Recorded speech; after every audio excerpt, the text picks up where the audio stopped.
Produced in part by Village Roadshow Pictures and distributed by Warner Brothers Films in 2004 was that of Catwoman. The premise of the film was that of the young artist Patience Phillips, portrayed by Halle Berry, is a timid woman who mostly attempts to please and serve people within her life. Patience is employed by a cosmetic company which is about to ship and begin selling internationally a new skincare line of products to help reverse the physical effects of aging. As Patience is bringing a redesigned advertisement for the skincare product for evaluation, she overhears details that the skincare product has dangerous side effects for anyone who were to use the product in a long-term way. The wife of the cosmetic company's CEO, Laurel, ignores recommendations to cancel production of the product due to the costs against the company. Patience is later killed by Laurel and the company officials after overhearing the situation and is left for dead.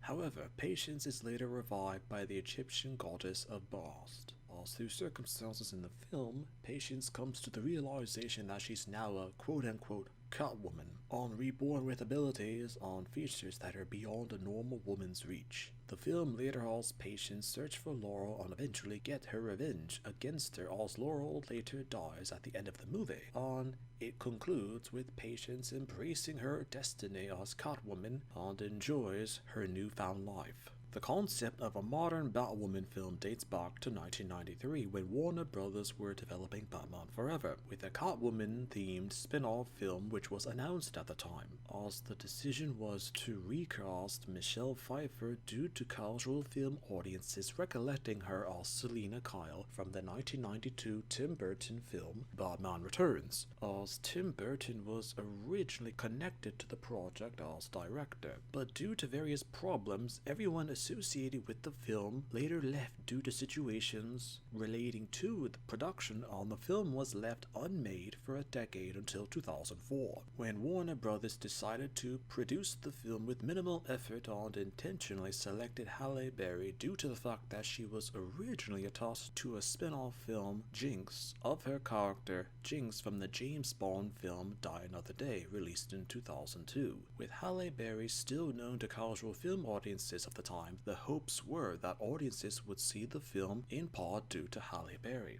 Catwoman is considered to be one of the worst comic book adaptations to have ever been created, but it's now known that why it was so bad is that it diverged from the source material so much. Even casual audiences were somewhat confused with the abrupt changes to the concept of Catwoman as well as her portrayal in the film. When critics and analysts look back on the film from the years and decades since, it was a permanent regret for Halle Berry as she often criticized the director and producers for even convincing her to do the film at all. A character could be overrated yet hated because they were intentionally different from the fictional sourcely based material and were considered to be one of the worst to have ever been created as a result.